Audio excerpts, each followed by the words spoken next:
And welcome back to episode 81 of the Weekly Tech Wrap with me, Jay. And me, Carl. Well, we finally got the podcast started, Carl, after some slight technical issues there. So the editing will be. Please bear with us, caller. Your time is valued. That's what they tell me. So yes, we're back for episode 81, and what a packed show we have this week. Hopefully we can squeeze it in across the board. And get all of those stories in. But we have got a mixed bag this week, haven't we, Carl? Cool. We've got EU antitrust. We've got Intel. We've got Nvidia. We've got Epic. Epic are back. we've got cybersecurity. We've got quite a bit of cybersecurity to talk about as well. And the Tech Wrap Rumour Mill makes its welcome return this week. But before we start all that, Carl, how are you doing? Post-COVID, we're all cool now? We're all good. Getting out and about. Yeah. All back to normal. The entire family as well. We're all good. Good too. How about your end? Because I know it took out pretty much everyone in your family too. We are doing well, thank you. Yes, the curse of COVID has left us, and hopefully, he says, hopefully we're going to be all right for a bit. For this month, at least. For this month, at least, yeah. So. All good. But it means that we can get back into finding out what's up and what's not in the world of tech. So it's given me a chance to catch up on a few different things and stories. So let us get kicked off then before we run out of time with our first story of the week, which comes from the European Union. So Carl, take us away.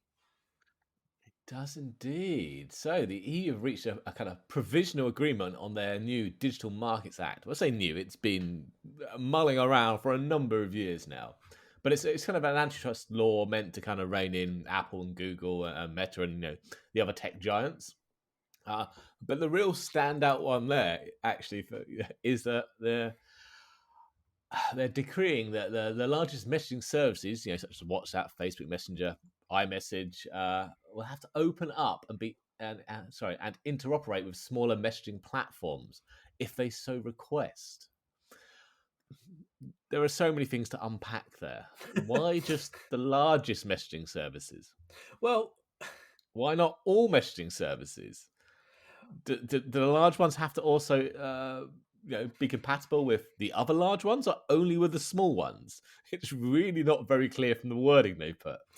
Well, that's it, isn't it? And I think the details. So I guess the some more details have come out, haven't they, around what the DMA looks like? And as you say, is it everybody? Is it these people? Is it that? And they've kind of given a little bit of context around that, haven't they? So what was the numbers? I think they said, was it 45 million monthly active users or 10,000 annual active corporate users in Europe? So so all the big boys, because 45 million people is quite a lot, isn't it? And I suppose an interesting one there to target 10,000 annual corporate users is an interesting one. So that, though, then forces into places like Slack, Teams. Yes, exactly.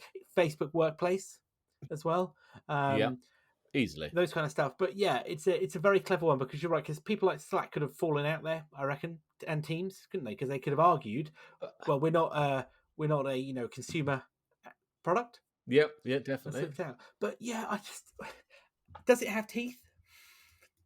Will they do this? I don't know. Is it going to be like GDPR? If you don't comply, you get fined X percent of your company's annual turnover worldwide. I don't know.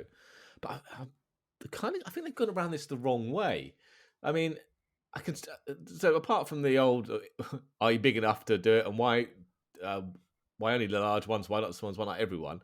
But also security and privacy. So you've now got to interoperate with these other platforms. What if one platform has worse security? So you're now downgrading the security potentially of your users if they message someone on the other platform. What about privacy policies? So Apple have obviously been a very pro-privacy.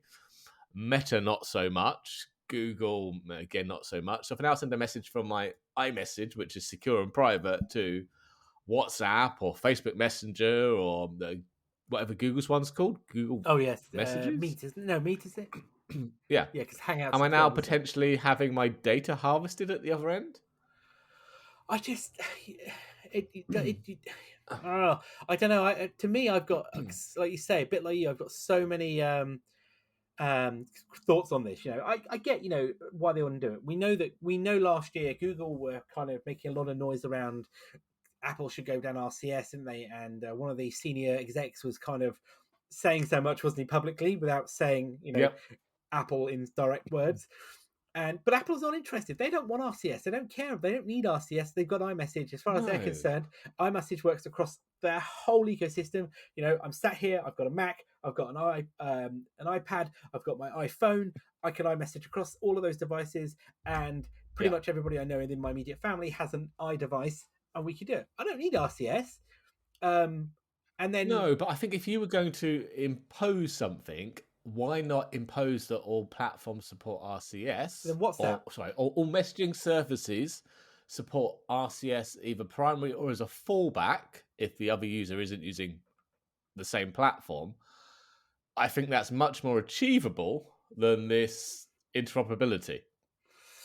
You know what? Possibly so. I mean, but then where does that leave, like WhatsApp, for example?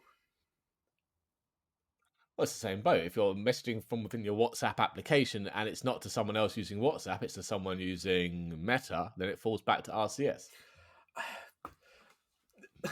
Maybe. I mean, I don't know. Cool. Okay. Does RCS have to rely on a carrier? I'm not entirely sure. SMS obviously does, and that's why that doesn't work. But does RCS technically have to rely on a carrier, or can it be carrier agnostic? But then you get into murky areas like with Signal and Telegram and those kind of places, isn't it? And it's like, without trying to sound, just kind of look at it from the other point of view. Why can't we have? Why can't I have a separate app that doesn't need to talk to everybody else? It's like, and I know it's kind of playing back, but it goes back to the days, back in the 90s. Remember with ICQ, and you had AOL, BlackBerry Messenger. But I mean AOL Instant Messenger. You had MSN, didn't you?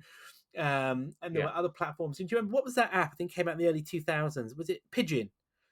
That basically allowed you to Pigeon, that you could use to do all the different messaging platforms, didn't it, from one tool? That was it brought them all together under one interface. Which ironically, I have to say, was great. Ironically, when it came out, I was like, "Oh, this is awesome." 20 years later, I'm like, "I don't want that. I want to keep it separate." But look. Yeah, I mean, I don't know. One interface, if one message is in, I think would still be a benefit. Same as going trying to find the different apps on my phone. I just feel that from where the EU sits now, it's just like they're welding so much power here, aren't they? But is that any different to the US government? Yeah, but I don't see the US government doing this at the moment. But it is interesting though, because the DMA does go on to say, doesn't it, that it says that companies would not be allowed to combine personal data for targeted advertising without explicit consent. Well, that's going to screw Meta then, isn't it? That's Meta and Google gone. But how do you enforce? I mean, how are they going to enforce it? And this comes back to that argument again, doesn't it, around governments forcing private organisations to change their products and services because they don't see how it works. They don't understand it necessarily. They don't understand the technical. It's just that sounds like a great idea, but with no technical to back it up. I mean, and it's also it's the same. Well, it's all on the same kind of chain, isn't it? Around the whole antitrust provision, the App Store arguments, isn't it? The bypassing of short storefronts, billing services, which we've talked about at length, and funny enough, we'll talk about a bit more later. But there aren't necessarily yet any kind of timelines on this, are there? I don't think, unless no, it's all still in the. I've seen. I mean, the actual full press release isn't due out until this Friday. No, I believe. So and it hasn't been approved yet. Or up past Parliament, it is still at a stage of that, but it's definitely got feathers ruffled across the board, hasn't it? And Apple themselves are not impressed by this. The previous versions of this draft we've seen have actually also had provisions about how Apple and Google run their app stores. Yeah, which under those proposed rules, that Apple would have to allow users to install apps from other stores, as well as the whole payment processor thing. So we'll be interested to see if that's still included in Friday's announcement. Yeah, it is. It is daft. I just, on one, I think if you look at it from one angle, I get it. Okay, I get what they're saying. Interoperability is fantastic. The ability to But how does it?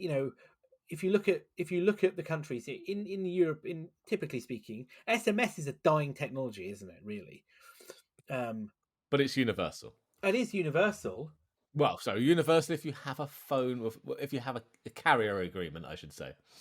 Yeah, I mean, it is universal. But yeah, you're right. Typically, but if you were to poll most people, I would suspect the majority of people are not communicating by standard, classic SMS technology, are they?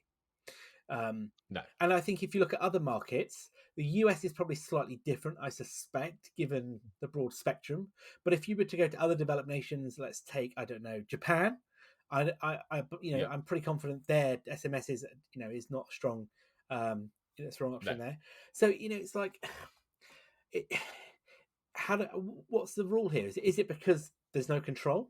Is it because they want another way into this? Because the one thing I don't see here is, what's the government's angle here from data and security? Because are they going to really be happy with end-to-end encryption?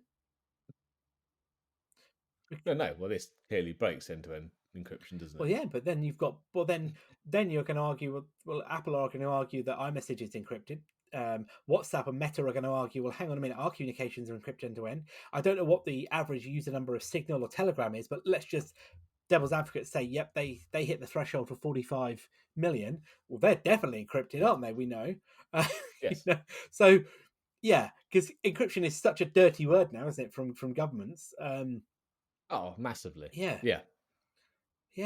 Very. But it's okay for them to use encryption for their communication and securing their securing everything. Just not for Joe Blogs. Yeah, I do though. Makes me funny that I just have to say, when you look at some of the the posts that came out on, was it 9 to 5 and the Verge and that and things like that around this, when you read through the comments, which you should never do that. I mean, don't ever go. It's a rule for life. There goes your evening. Well, not just that. Just I want to throw things at the screen. I mean, you've got such different views. I mean, won't go through lots, but you've got the EU view. Like people going, never use FaceTime. Can't name any of my friends, family who ever use FaceTime. Basically, it's a non-starter in the EU. Same for iMessage. Yes, because it's integrated with SMS. I use iMessage every time with everybody I know. I use FaceTime. It's a non-starter if you're using an Android phone. Exactly. Yes. Just like, to me, Google Messenger is a non-starter. I don't use it. Surprise, it's because I don't use an Android phone. That's what I mean. It's brilliant. But Apple's sales numbers and Google sales numbers back that up. There are a lot of people in either camp. It's what I mean. It's so funny. It's like, you've got people. It's like, yeah, that's the whole point. But hey ho. It seems like I'm saying, I don't shop at Tesco, so it shouldn't exist. No. I do all my shopping. I shop at Sainsbury's or Morrison's or whatever. What? It's just a very flawed argument. It is a very flawed argument, but we should try and move away. But of course, as we always say, this is the weekly tech rant, and we wouldn't be if we didn't have a rant. The name of the show would be invalid. Yeah. Anyway, we'll see what comes out on Friday, and we'll update next week's show with any information on that. So then, moving on. Yes, Intel. So, after being put in their box slightly by Apple's latest M1 Ultra chip, which, of course, if you believe the benchmarks in the Apple one-line slides, is one of the fastest CPUs in the world, which it is in some respects, is it not, in terms of what it can do in performance? Yeah, definitely. AMD, of course, also have that claim, don't they? With keep me honest here, was it the Ryzen 7 5800 X3D? I think that's the snappy title. That's the shiny one with the large level of 3D cache or whatever they call it. An extra layer of cache to speed things up. So they were claiming only a few weeks ago that they have the fastest gaming processor in the world. But Intel was having none of that, was it? No, I was going to say. So Intel have dropped a bit of a hot stone, haven't they? In this one. Hot's one word for it, yes. Well, it wouldn't be Intel if it wasn't hot. So, Carl, I'll let you do the honours with the naming, because it is the name. It rolls off the tongue, doesn't it?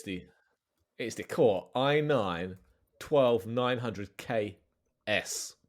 The S is the important part, because they already have a K. So the S is the speedy part, I think. And this also is the fastest gaming processor in the world. In the world. In the world, yeah. And it's just gaming processor. Though. This week. Not fast anything else, just the gaming part. But now, apparently, this now boosts up to 5.5 gigahertz? But it's important to note that's only on 2 cores at once, not the full 16 cores. It's the same. It's the same in every other regard to the 12900K. It's got the 8. Is it the 8 performance cores, the 8 efficiency cores, which gives it their 24 threads. Yeah, but with great power comes even greater power consumption. I was going to say that base power has gone up. I'm sorry, it's a poor dad joke. I've been watching Spider-Man recently. That base power has gone up from an already mighty 125 watts to 150 watts at base. Now, if you're obviously doing that 5.5 gigahertz headline, you're going to be using 241 watts. Hot, hot, hot. Hot, hot, hot. And your wallet's going to have a hole in it too. Well, this is clocking in at $739 retail. Ooh. Given the AMD, wasn't it? So that's $449, I think, was the ticket price, isn't it, for the AMD? Yeah, it is. Yeah. I mean, look, fair play. So even if Intel have given you the fastest game processor in the world for now, I'm saying we've not seen the reviews. I'm pretty sure AMD's is probably the same, or even if Intel's is slightly faster, is it worth the other $300 odd and whatever it costs you on your power bill to run it? Look, I think the point is here, fastest gaming CPU this week is probably the best way to describe it, because something will come out that's quicker in the next 6 weeks, no doubt. Yeah, of course. And obviously Intel here, this isn't something they've just thrown at the back of the factory, is it? This is clearly part of their long-term strategy. No matter what the critics will tell you, or the gaming press will tell you that this is releasing in response to Apple's Ultra chip. No. It's just timing that this is dropped now. This is clearly for them. It's an S version of the 12900. They release the S versions quite often, and it's just timed. It's just been delivered to this stage. It probably has been, probably held back to release with the Ultra. I wouldn't be surprised at that because of that timing. But this isn't kind of being put together in the last 6 weeks to do that. But realistically, you're getting that 5.5 gig, as you say, on the 2 of the cores. You are chewing through a hell of a lot of power. I did just double check AMD's power output for reference. Yep. Have a guess. I'm going to say 2/3 of that.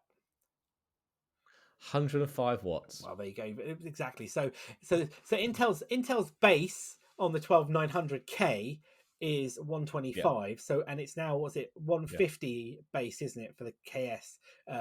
Until you get to until you say you get that 550 gigahertz.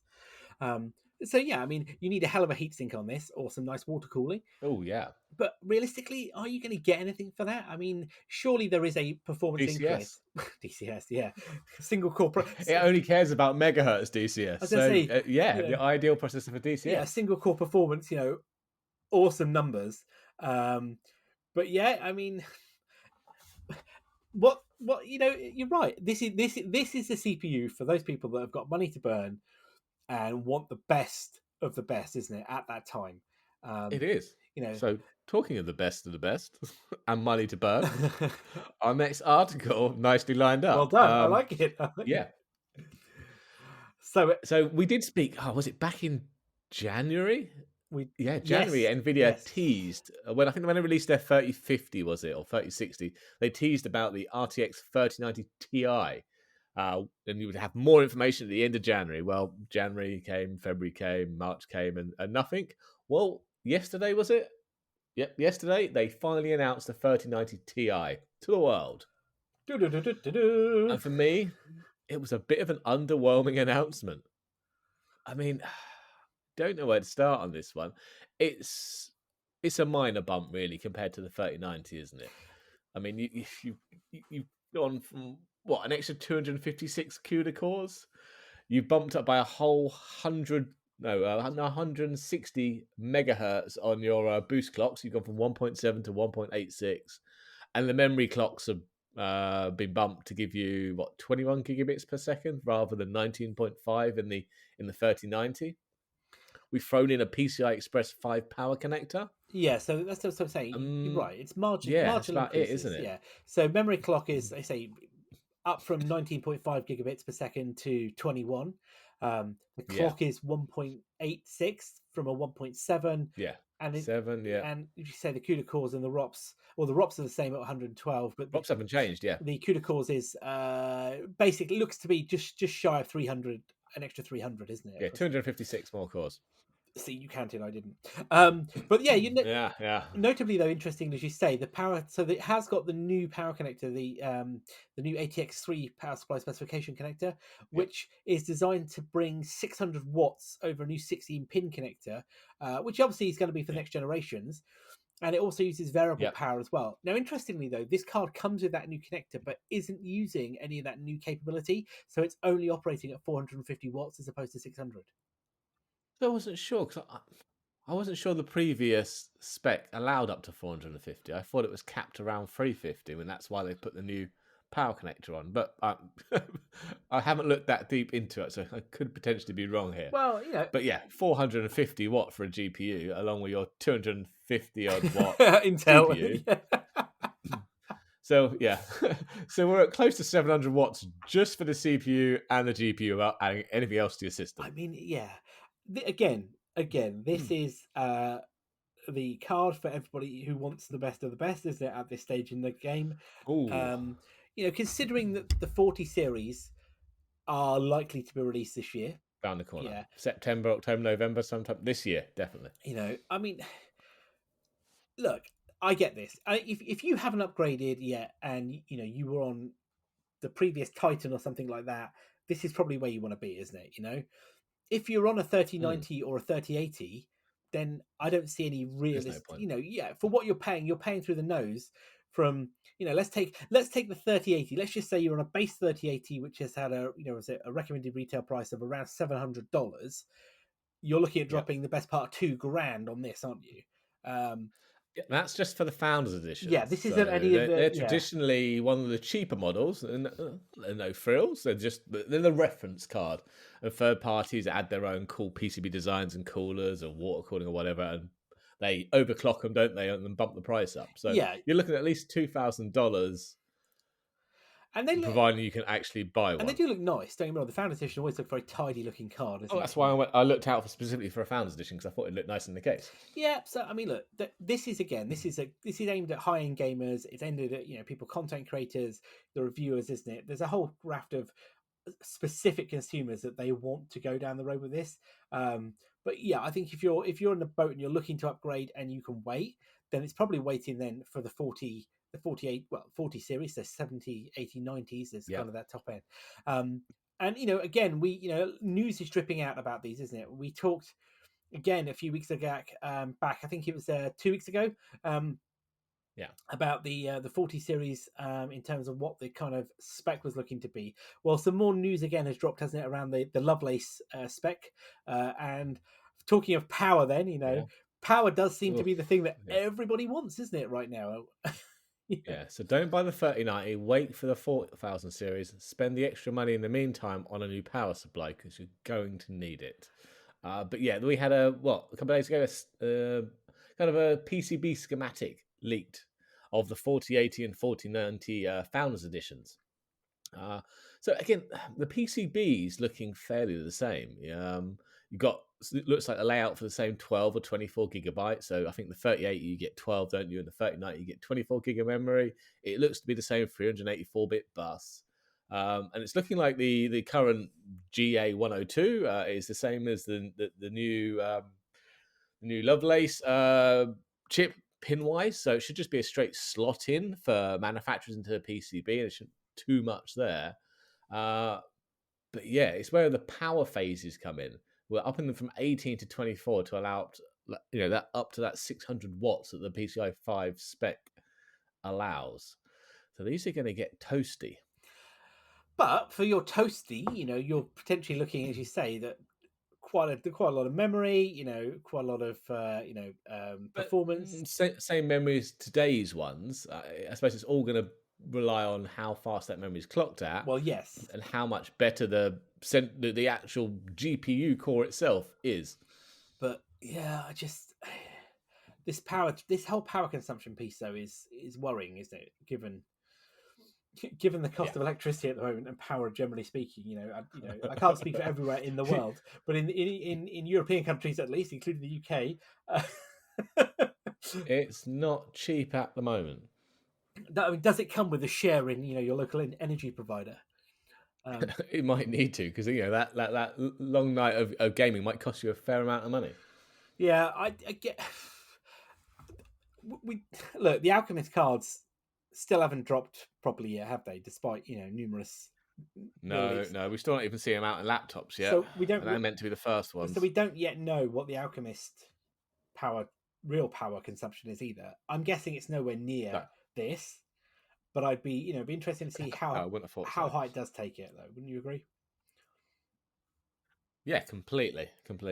I mean, But yeah, I don't think it's going to be anywhere near this. I reckon they'll probably top out at 250. yeah, I mean, 2022 is definitely looking to be the year of high-end tech, isn't it, from a gaming perspective? Whether you Yeah. whether you'll be able to get your hands on any of it is a completely different question. But anyway, talking of gaming, oh, Epic, how we've missed you. Have Epic, Epic are not happy. Yes, I know that statement is no surprise to anybody who listens to this show. it'd be bigger news if they were happy. Yes, Epic are definitely not happy. And Carl, why are they not happy? Because once again, it's all about billing, isn't it? But this is what I don't get. So Google announced last week they're now testing third-party payment processors, which, if you remember, this is what Epic wants. So they're testing third-party in the Google App Store. The first developer on the test program or the pilot is Spotify. But so obviously Epic have put out a statement saying they're not happy. And even from the statement, I don't really get what they're not happy about. So we have, is it Corey Wright, so Epic's VP of Public Policy, has kind of stated that Apple and Google continue to abuse their market power with policies that stifle innovation, inflate prices, and reduce consumer choice. One deal does not change the anti-competitive status quo.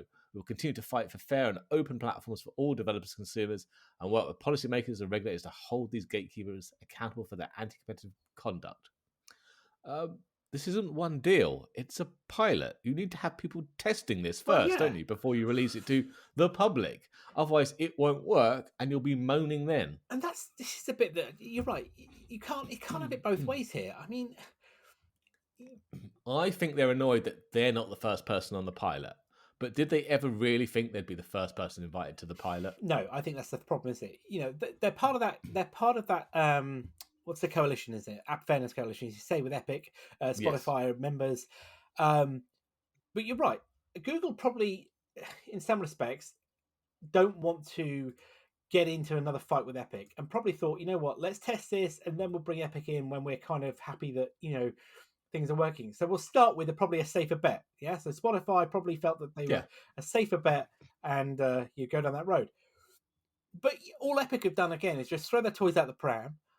This, as you say, is a beta program. It isn't rolled out live. They're still testing. They're still developing it. So why are you getting upset about something that isn't actually yet in production? It just claims that they're never going to be happy. They're never going to get free payments. They're never going to get the ability to have exactly what they want. They don't own the platforms. It's not going to work. We've talked about this at length. We've seen it in the court documents. The lawsuit. If you want it, build your own phones and your own platform, and then put your own app store on there, and you too can take all the money you want, or none of the money you want if you want to give it away for free. But I'm pretty sure you, as a platform owner, wouldn't do that. No, and it was made clear in that lawsuit that platform owners can charge, whether it's Apple, whoever. One of the outcomes there was it wasn't illegal for them to charge fees. Okay, the amount and the cost of it was different, and the monopolistic tactics was different, but there was no illegal action in charging or a fee for a service, was there? Platform fees. No, not at all. So they're not going to get free. So they have to realize that, and surely they must charge fees to. If you look at the Epic Game Store, so you're telling me every developer then who has a game on the Epic Store is up there for free, and Epic take no money? Yeah. I'm sure they allow them to host the games and distribute the games from the store, but then use a third-party payment processor. Oh yeah, exactly. I'm guessing not really. No, there's got to be something in it for Epic, and they're not. Epic are not a charity. They're not. What's it? A not for profit. They are there to make money. So the fact that they don't like other companies making money off them is slightly hypocritical. Okay, yeah, without going back through all the old, trudging through all that. Yeah. But yeah, ultimately, it is that. But who says, who is that to say that Google were not planning, were not, going to invite Epic at all? They may have been going to do that, and perhaps now, given the fact that they throw their Possibly not. now, yeah, not now. Yeah. it just seems that it's like the Facebook action of like we'll complain for the sake of it, or we'll throw some PR about because we've not been in. Don't want anyone to forget who we are. Yeah, we've not been in the news this week. Oh, just yeah. Yeah, I just find it so frustrating, given where they are, and even as Google were quicker than Apple to try and pacify these companies, weren't they? Don't get me wrong, it's not perfect, definitely, but they've tried to. In fact, you can install third-party stores on Google's platform. Yeah, but I mean, in terms of the developer fees, isn't it? And that kind of stuff, they were trying to be more fair. It just seems to be funny that they're still not happy. But the mind boggles with these guys of like, what is the end game here? What actually is their end game? Because it's not free payments. That is definitely not what they surely must want. Because if it is, somebody is smoking something over at Epic headquarters that they probably shouldn't be. Clear. Maybe they want the Epic branding all over the default Android with the Epic Store in the Android platform by default, and I don't know. Yeah, no idea. Oh dear, oh dear, oh dear. Okay, right. Well, let's talk about cybersecurity then, because particular passion of us both, and the last week or so has been certainly one for different cybersecurity stories. But let's start with this one from the US then. And if you have worked in IT for some years, especially in desktop areas, the name Kaspersky is definitely one you're going to be familiar with, isn't it, from an antivirus standpoint? Yes, definitely. And I guess as well, if you didn't know any different, you'd know that so Kaspersky is a Russian company. Eugene Kaspersky is the owner, the founder of the organization. Yeah, and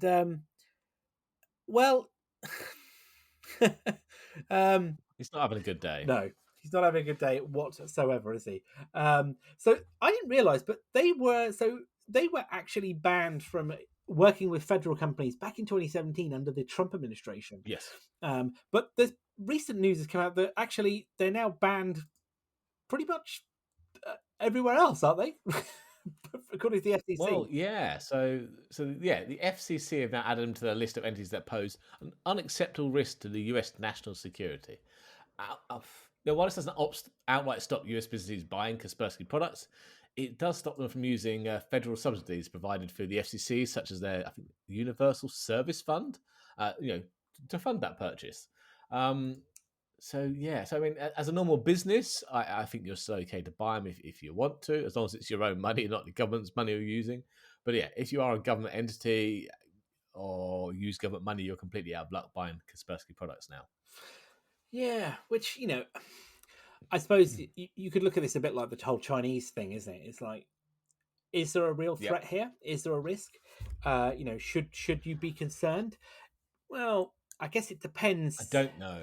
It depends on where you get your information from, isn't it? Because back in 2017, the reason one of the I guess decision making points for Donald Trump to ban them from federal agencies was there was an alleged plot by Russian intelligence to use Kaspersky's AV software to steal information from US intelligence agencies. Now, again, it was alleged. Yeah, but that's an alleged plot. There's a lot of alleged plots. No, that's what I'm saying. Multiple companies. That's what I'm saying. So that's what I'm saying. It was very much an alleged plot that was, it wasn't necessarily fully fledged out. And then you got to argue, well, they're made in Russia. They have a Russian owner. It's a Russian company. Is this just not paranoia read under the bed, isn't it? Stuff in the 50s. This is not all Russians are Putin. This is like the McCarthy doctrine back in the the 50s, isn't it? The read under the bed. Yeah. And that's what I think is going on here in a lot of cases. Is you're right. Your point is exactly sound. Not every Russian is Putin. Not every Russian, is backing the terrible war and actions in the Ukraine. But not by a long shot. But it does feel that they're all getting penalised because of that now. Yeah. And, I've seen some messages in talking to people that from I was talking to a customer the other day, a partner at work, and they were saying that they had to get rid of one of their suppliers in Russia the person, the company was totally against the war. They then, because of the sanctions, they weren't allowed to supply them goods. And they were absolutely devastated, not because of commercial point, but because of relationship. They've built over tens of years or whatever it is. Yeah, it's absolutely staggering, because you're right. This isn't all for one for all.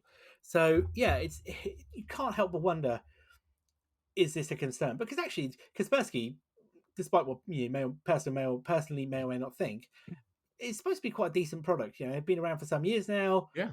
Quite vocal in the industry. I've used them in the past in previous companies I've worked for. Yeah. And admitted them. Yeah. So yeah, I do feel that you're right. It could be a knee-jerk reaction, and let's with these sanctions, clearly on political grounds. Oh, definitely. And with these sanctions, whether or not they get relaxed in years' time, as supposedly they will do, I don't know. But there are mixed things. I must say, there are some things coming out, I think, in around Kaspersky's view on the war. I don't know whether I don't want to quote verbatim, but I think there were some conflicting reports to say that whether or not he was supporting it. But again, that's a personal choice. That doesn't necessarily reflect the company, does it? No. But again, don't want to go down that road. But yeah, again, knee-jerk reaction. No. Add that to your list of products you are not using in America, which is quite a lot. There's more, because it wasn't just Kaspersky, was it? No. We also had China Telecom and China Mobile also added to that same list. Yeah, but China Telecom was already sanctioned before, though, weren't they? I'm sure they were. Yeah, I'm sure they were too. But this is just another US list that they're added to. Yeah, but it's the extra naughty list, maybe. It was extra naughty. But interestingly, though, I don't know if you saw as a counterpoint that the Biden administration is going to allow some Chinese imports. So some. Yeah, I had heard they were kind of relaxing that. Yeah, so maybe ZTE might be allowed back in. Yeah, so there are, out of the 549 eligible exemptions, 352 are going to be reinstated, because so what it was, so originally that was it. Trump hit China with $360 billion worth of let's call it import bans, of goods. Yep. And then they allowed some of those products to be avoided. But when Trump came out of office, he didn't extend those exclusions. So basically, so this is reinstating those particular exclusions for certain goods. But yeah, like you said, there's a wide range of companies there. I haven't got the full list here. I think I did have a note somewhere. Did I have a note? There was anything particular? There were certain things. Yeah, that was it. There were certain things: electric motors, microscopes, thermostats. Things even like breast pumps, ball bearings, forklifts. Okay. So it doesn't look like to be high tech, mainly speaking. But yeah, I'm sure I saw something like you did about ZTE as well. But I can't quote on that. I also saw something about Asus dropping the price of their graphics cards now that some tariffs have been lifted from the US around imports. So by dropping their prices by 25%. So there must be some high tech in there, definitely, on that point. Yeah. But yeah, interesting. But yeah, we'll keep an eye on that, because that might have wide-ranging impact, as you say, across the market then for other technology, if that's the case. Yeah. So as we said, we're talking about cybersecurity. So coming closer to home here in the UK, then there has been an official confirmed data breach with the Ministry of Defence, in particular. A third-party run, I must stress, third-party run defence recruitment system, or otherwise known as DRS, which is used by the MOD to, basically, if you want to apply to the army, isn't it? If you want to join the army, it is. Use that software. It handles all your personal information and the process involved in actually applying and joining the army.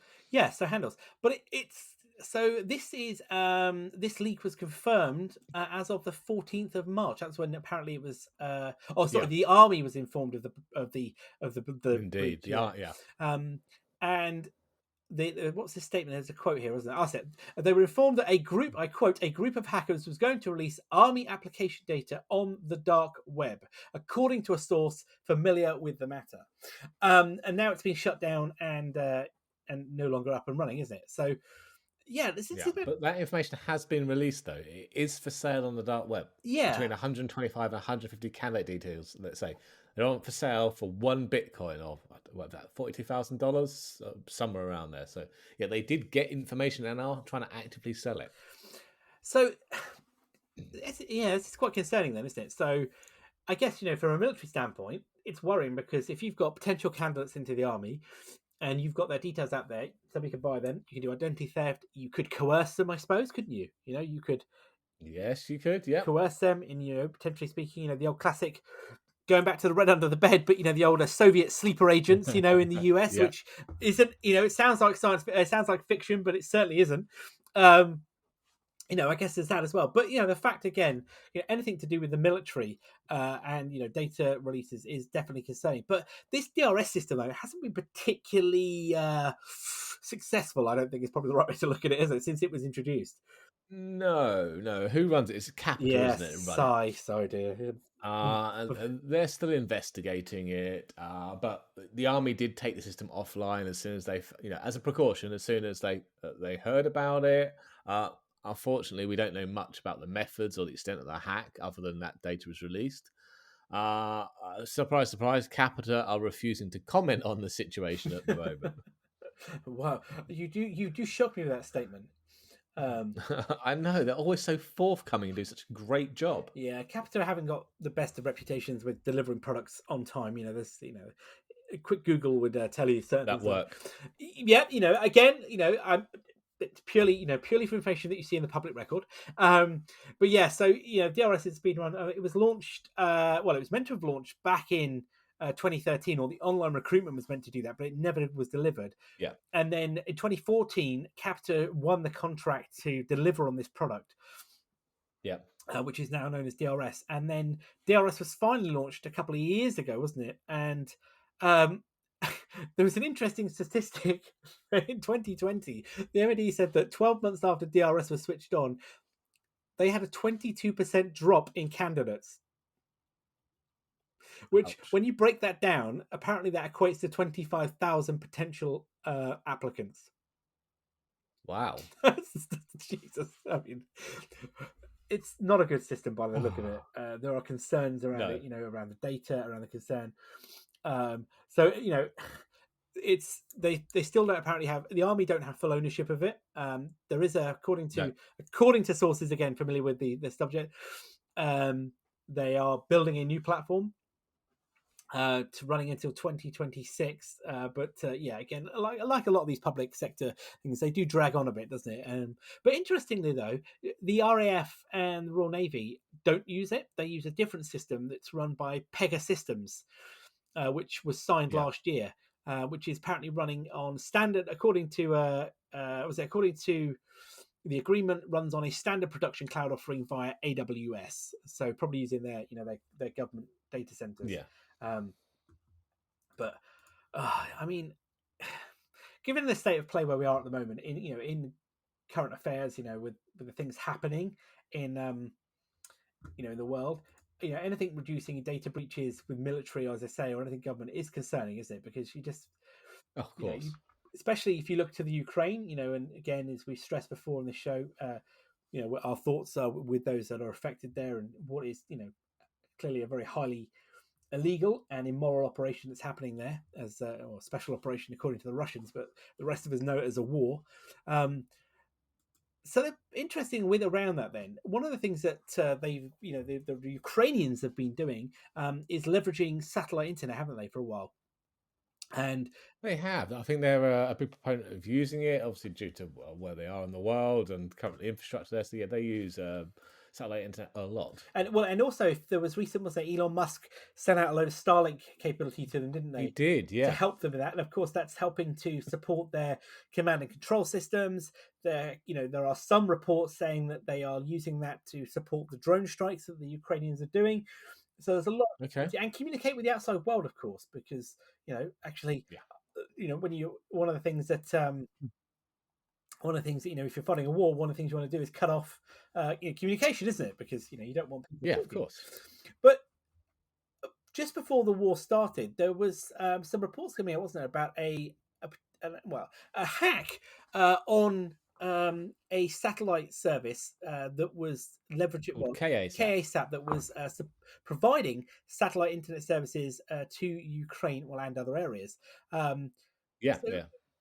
This was detected. When was this detected in Carl? Because was this? So the early hours of February the 24th, pretty much as the tanks rolled over the border, or just before it. But yeah, so yeah, it's a KASat. They're owned by a US company called Viasat, and they provide high-speed internet via satellite, obviously, across large parts of Europe. But yeah, so the early hours of the 24th, cyber attack against their ground infrastructure. So they weren't attacking the satellites in space, but against the I suppose the uplink, downlink, the ground infrastructure, and basically took it offline. And it seems even now, over a month later, there are still thousands of these satellite terminals offline. Apparently 2,000 wind turbines in Germany are still offline, and obviously large parts of Ukraine's defense system were running on those, and they're offline as well. Hence the Elon Musk shipping Starlink terminals over to help rebuild that. Now, at the time, it was too much of a coincidence that Russia wasn't involved, but it was just suspected at that point. But just a few days ago, actually, an American government official told the Washington Post that the Russian military was indeed to blame, though that isn't, I want to stress, an official statement by the US government itself. It's one of these leaks or someone within the government that says this, so take it with a grain of salt, but it is a coincidence, isn't it? Too much of a coincidence, as some would say. Yeah, exactly. And when you look at all of the circumstantial evidence, the finger points in one direction, doesn't it? Given when it is, it does. But one of the things about it, this wasn't an attack on the satellite itself. This was an attack on the ground equipment, wasn't it? That communicates with the satellite. It was. And as you say, this is, quite an interesting, and I didn't realize though, according to through research here, that Ukraine is really open about what the government spends compared to. They have like a complete visibility, don't they? Yeah. Everything that's spent is available online for people to check. Yeah, I was really shocked, compared to some other Western governments, who are a bit more tight-lipped about this. Transparent, that was the word I was looking for. Transparent. So, apparently they used, during the 2012 elections, they used 12,000 satellite internet points to monitor voting. Wow. So, like you say, it's not something, this is a new thing here. Satellite internet here. So taking it out was definitely a deliberate act. There's no denying that, here. Of course. And none of the, let's say, none of the infrastructure was attacked. It was the KSAT itself is up there still working, but obviously on the ground was the concern here. And you're right. This is typical of, I think any, I don't want to say modern, but I think any, military operation, whether it be Western powers, whether it be Russia, in the 21st century is going to involve cyber disruption of some form. In the old days, it had been cutting the telephone wires, wouldn't it, and things like that. Now, disruption of cyber activities is going to be taking down communication, command and control, energy systems, which we saw back in 2014, particularly with Russia and the Ukrainian power systems. It's disruption in that. And of course, that's, you want to do that. You want to take people offline. You want to make them go black, isn't it? And to do that. And, so we are getting more and more dependent on the use of the internet, whether it be through, back channels of the internet, whether it be through things like satellite communication, and Elon Musk situation just demonstrates anymore the fact that it's no longer the preserve of the rich, is it? Or governments to have satellite broadband. No. Because, you and I, could go get, what's it, Starlink today, aren't we? Yeah, Starlink terminal, a couple £100 deposit, and then, I don't know, what is it, 50, 60 quid or a bit more a month. It's not obscenely expensive. Not realistically, given that, what's going on. But yeah, I think, this is, without concrete proof, and Russia, of course, are never going to stick their hand up and say, "It was me." No. I think we've got to take it as it is, and the, as you say, the statement from that official, whether it was not, whilst it wasn't a official government document, given the circumstances, given what's happening, you'd be hard pressed to find an alternative threat actor here, wouldn't you? Yeah. But I'm surprised we haven't had more, if I'm honest with you. I suppose there's probably lots going on. They're just smaller scale, interrupt something here to there, and we don't see the bigger picture. But I imagine there is a lot more going on. There was a lot of talk around interception of mobile communication. So I saw quite a few different things on Twitter on intelligence accounts of localized mobile intercept technology. Okay. To try and intercept that calls and stuff like that. And the Ukrainians had posted pictures. Again, some of them were verified, some of them weren't. But that given the timings and where they were in that year, you could probably make a strong case that they were legit. And there was a lot of sim technology, similar to the Cellbrite stuff and the stuff that the other Israeli companies make. Yeah. What's the US one? Was it the Stingrays? Isn't it? Stingrays? Yeah. That tech as well. So yeah, definitely. Definitely something that's happening. And of course, you want to assume that they're going to be doing that, because getting information from the local populace and that communication, especially given the nature of some of the somewhat guerrilla warfare in places happening, it's not going to be proper command and control, isn't it, in all areas? So, yeah. No. But yeah, I think you're right. There's probably more going on than what we're seeing. I suspect a lot of it has been suppressed in terms of the news, but we live in a world, don't we, where actually you can't hide from anything anymore, isn't it? Things do get out. Everybody's got a phone. Yeah, they do eventually. Yeah, they have indeed. So talking of hacking, then, so one of the stories we talked about last week was the lapsus. And is that how we're calling it? Lapsus dollar? I can't know how we're doing it now. Just call them lapsus, I think. Lapsus. Yep. So one of the things we talked about last week in calling this a lapsus hack, and if you've been living under a rock for the last few weeks and you're thinking, what is he on about? Their lapsus group had been responsible or claimed responsibility for several hacks across South America, as well as Microsoft, Samsung, Nvidia, and of course, Okta, which set the world alight last week. And one of the things we also kind of mentioned was around the behavior of this group, wasn't it? Of what, they were...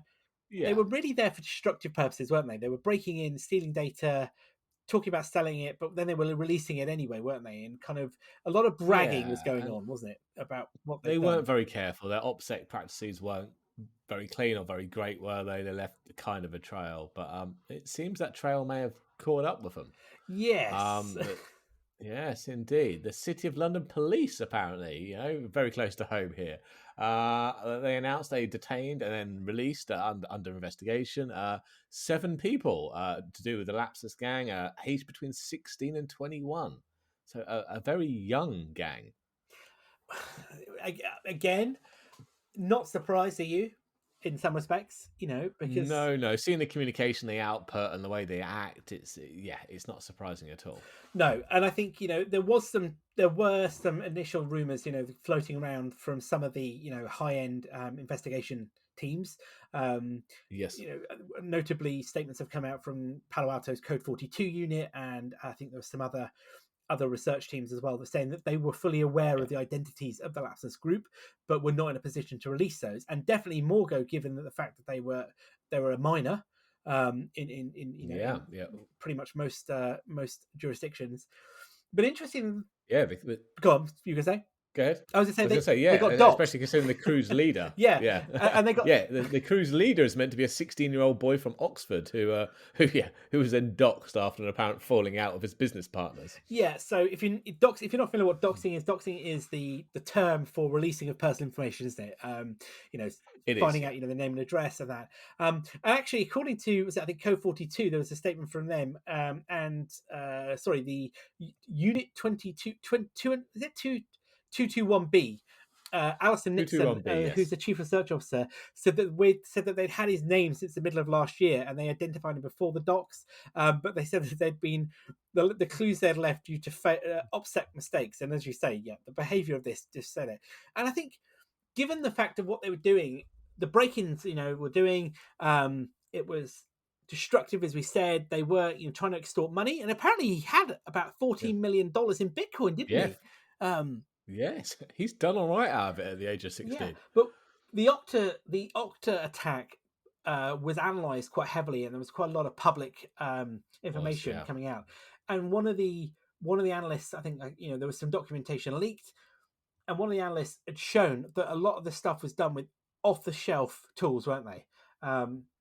Yeah, they got credentials to a remote terminal. They logged in, and they used the terminal itself to research on Bing how to break into further bits and download the tools from things like GitHub, open source tools, and then use those. So, researching and learning as you go along. Yeah, exactly. And then it was standard processes. How you would laterally move between systems. It was almost textbook to a degree. Wasn't it? In some of the tool, but the toolings, as you say, gave away almost like a script kiddie style approach of using just picking up the software and running it as opposed to creating tools or finding their way into methods. But the one that caught my attention there was how easy it was to disable FireEye's endpoint the process kill protection software. They just killed the process. Yeah, Process Hacker 2, which is a tool I've used in the past. It's very much like Process Explorer. Yeah. Just gives you detailed information on the processes and what they're running, allows you to terminate them. Apparently, he could use that just to terminate the FireEye endpoint client. No protection on the device now. No, so I guess there's going to be some questions raised there, is there?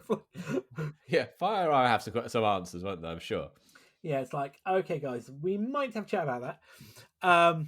But yeah, so he's been arrested. And it's ironic because people go on about, these attacks are, APTs or advanced persistent threats. And, and this, could it be nation state given the size of it, the breadth of the attacks? No, it was a teenager in his bedroom. It comes back to that. That trope, isn't it? That trope of a hacker, isn't it? But I mean, did you see the statement? Yes, from the boy's I'm just going to come to that. I'll let you do it because it's just it's it was cringeworthy, just oblivious. So his father put out a statement saying he's never talked about any hacking, but he's very good on computers and spends a lot of time on the computer. I always thought he was playing games, and this is the best part. We're going to try to stop him from going on computers. Is this 1990 or something? Computers, But apparently, I read that and I did kind of cringe. But amusingly, it reminds me of reading about Marcus Hutchins, malware tech. Definitely, yeah. And when you read about the articles about him, and there's one about his story that he talks about, and he talks about his parents in it.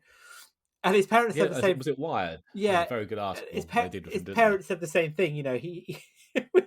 He spent a lot of time on his computer. You're like, yes, no surprise there. Computer hackers usually do. But clearly the kid's smart. There's no denying it. Clearly, there's clearly some talent there. Hopefully, after the criminal situation is resolved, perhaps he might be able to make a career out of this. And I'm sure there'll be people looking to hire him. Given for his Bing skills. Carl, half the job is knowing how to search effectively. But I wouldn't. Yeah, but he managed to find his information on Bing. Well, I was just going to say, right, that was the only bit. Wow. That was the only bit that I was concerned about. You said it should be Google Foo, Bing Foo. It doesn't quite have the same ring to it, and no. And and they say kudos to the kid. Christ, using Bing. I mean, well done. You must be the only person that uses Bing, but yeah, Microsoft thanks you. Yeah, but yeah, I'm saying. I think actually, maybe there's talent here that could be turned around, but time will tell, and not always the case. Yeah, not always the case. Right then, let's towards the end of the show. Well, one point that just came in literally before I went on air, and I quickly made a note. It popped up on my newsfeed. The Lapsus gang is still going. Well, they have claimed and released 70 gigabyte of data this morning of an IT firm called Globant. Oh. So there are more of them out there. Or these 7 are really stupid and just carried on, even though they're under police investigation. I'm presuming there's more out there.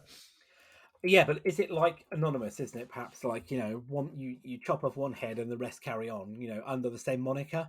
Because there was the same with some of the earliest anonymous stuff, wasn't it? Was when they took out some of the ringleaders.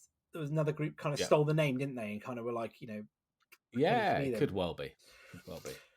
Interesting. Well, maybe we'll see more about that in time for next week's show then. Yeah. Okay, so before we get to Tech Wrap Rumor Mill then to finish up for the day, a little bit of news coming out just for is that HP have acquired Poly. If you're not sure who Poly are, if I said the words Plantronics, you might be like, yes, they make headsets. Telephone headsets.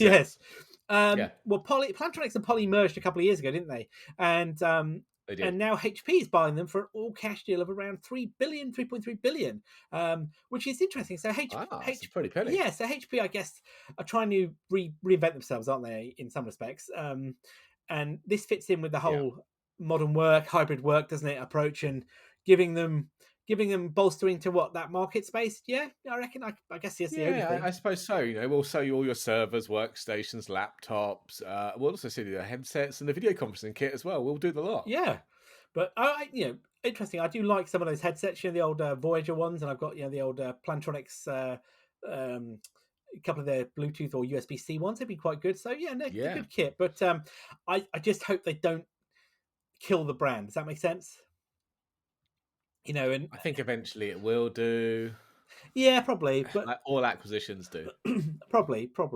But interesting. I did note that it turns out that the Plantronics themselves, before they came Poly, had been talking to Logitech about a deal. Now that would have made more sense, I suppose, given peripheral. But Plantronics didn't really do consumer.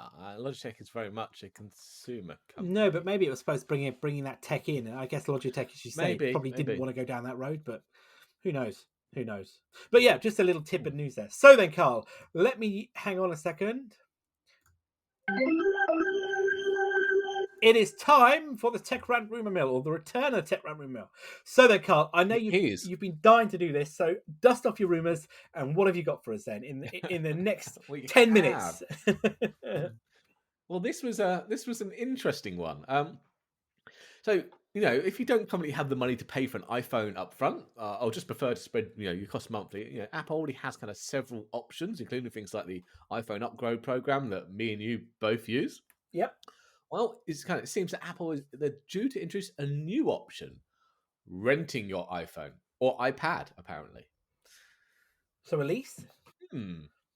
Like a lease, a lease. So I suppose it's from what I'm hearing, it's slightly different from the iPhone upgrade program. So the iPhone upgrade program, you sign up for 24 months. You can change your phone to a newer version at the 12-month mark and basically reset that 2-year period again. But if you don't want to do that and you complete the 2 years, then the phone belongs to you. Now, obviously, renting it, you don't ever actually own the phone. But it does seem to give you this ability that as soon as a new phone comes out, so if I was to start it now, then in September, Apple releases the iPhone 14. I can immediately just go and get the iPhone 14 and just swap over. And there we go. I just carry on paying that monthly fixed rental price. Yeah, I suppose it's... Yeah, I was kind of umming and ahhing about this because I was like, well, how's this different to the iPhone upgrade program? But yeah, you're right. At the end of the iPhone upgrade program, you get to keep the phone. So the cost is slightly higher, isn't it, I guess, than a leasing program. Yeah, I'd imagine the rental one should be slightly cheaper than the iPhone upgrade program. But possibly not. This is Apple. Yeah. So I don't know if it will be cheaper or not. Yeah, I'd be all over this if there was a brand new, the latest iPads, for example. That would be awesome, especially given given what could be coming. But I don't know about the phone. I mean, maybe I guess you're right. Maybe for businesses, this would work out really nicely for businesses. Yeah, it would do. I guess. I don't know. I mean, I might as a consumer. I mean, this is the first year where I haven't upgraded at the 12-month mark. Okay, I'm going to see it out and just keep the phone, probably eBay that, and then at that point, I'll decide if I go on the iPhone upgrade program or even the iPhone rental program if it's cheap enough to make it worth my while. I mean, if it's a couple of quid cheaper than the iPhone upgrade program or the same price, I'll just do the iPhone upgrade program again. Yeah, I have to say I'd be curious about this. I mean, I suppose the iPhone upgrade program is just an evolution, isn't it, of the classic carrier deal, isn't it? Where you pay over the odds for the phone. Of course it is, yeah. But yeah, I guess it depends. I don't know. I mean, I'd be more interested in this for iPads, personally. I think that would be good. Yeah, well, they did say that potentially they could roll this out to watches and Macs and the entire product line, I suppose. Yeah, maybe. But no, interesting program. But yeah, be interested to see whether or not they deliver on this year, or it's maybe a next year program. The acquisition. Maybe you could have, as a consumer, you could have one set price, couldn't you? Where you get your phone, your iPad, your watch, and your MacBook all for one monthly price, and you just get the latest kit as soon as it comes out. Well, yeah, that'd be good. Nice package deal there. Yeah. Maybe with the acquisition of that British bank, that might help them. Who knows? Yeah. Go on then. Interesting to see where that one comes. Talking then of additional hardware, I know there's another little rumor then that might kind of tempt you if you were looking for an upgrade. I suppose this is more obvious than rumor. Yes, I'm glad you said that. But yeah, obviously, because we talked about the potential M2 chips, was it last week or the week before? Recently. So Mark Gurman on his weekly Power On newsletter is now stating that the iPad Pro, the new ones due out in September, November, will come with M2 chips and potentially wireless charging. So the MagSafe puck you slap onto the back. Look, I think it's a given they're going to come with an M2. Of course. Whether it's the fall, I think is too early, because wouldn't you want to get an M2 chip into the base Mac lineup first? Maybe. Or will it be a launch of M2 powered, MacBook Pro and the iPad Pro at the same time? It could well be. Yeah, you're right. I mean, they've just put the M1 in the Air, so this would be another way of differentiating the Pro from the Air. And again, the Pro needs an update, doesn't it? So it does. It must have been it's a good year and a half now, I suppose, since the last Pro. Maybe I would say, to me, if they do this, I don't think it'll happen. I think it'll happen. It could happen this year, but I think it'll happen after they release the MacBook Pro M2s. I don't see them doing the iPad first. It just doesn't fit with the release schedules. But you're right. Yeah, I think this is a given. It's just the timing of when it'll happen, isn't it? Yeah, definitely. But it might be the time I get an upgrade on the iPad, because I think that we both could be looking at that along with our iDevice subscription plan. yeah, and hopefully we'll get the 14 Pro with that. But yeah, this is the next rumor, and the design on this one just keeps changing. Oh god, it's a revolving door, isn't it, of ideas? I know. First, we were meant to lose the notch in favour of just a hole punch, and then that changed to a hole punch and a pill-shaped hole. That's the current rumor. That's the one, yeah. And if I remember rightly, the back was meant to be completely flat, so no camera bump. But now, according to Quo, we'll instead be getting an even larger camera bump. And this is and a slightly thicker design to make way for housing this giant 48 megapixel camera sensor. Versus, so that's 48 megapixel sensor. So the 13, excuse me, is that a 12 sensor? It's a hell of a jump. It is. It is, but I don't think you're going to get a 48 megapixel photo. I imagine they will take 4 of those pixels, combine it into one, or downsample it into one, and you'll come out with a 12 megapixel photo, just with a higher clarity and better ISO. Yeah, that would seem more likely, wouldn't it? Given, a bit like the Samsungs and the Huawei's with their super high megapixels, but reality, as you say, it's just used for combination effect rather than a 100 megapixel or 48 megapixel picture. Exactly. But I suppose the thing is, we were meant to be getting all new design. This is now looking rather similar to the current It is. And I think, again, as I've stressed before, there are only so many ways you can skin a cat with these phone designs, isn't it? There are, yeah, you're true. And I think, what we're going to see is the reduction in the notch. That's definitely the main argument here, isn't it? That's going to be the one thing they're going to do. I think probably the pinhole and pill is probably a likely idea. But yeah, the camera bump, who knows? Though I would lean towards Quo, because typically he has been pretty reliable over the years. Yeah. It'd be interesting to see what Prosser comes out with in the next few weeks and months.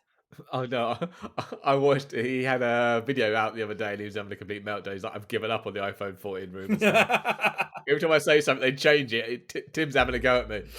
Oh, Mr. Prosser. He'll be back next week with more rumors, I'm sure. He will. And I guess that's probably a good place for us to finish up for today. So then, we'll be back next week for episode 82 of the Weekly Tech Rant. You can, of course, find us online at Weekly Tech Rant on Twitter, and techrant.online for all of our show notes and information, and wherever you get your podcast from. So give us a like, give us a share, tell your friends about us, or maybe don't. But we'll be back next week with all of the latest updates from the tech world. I've been Jay.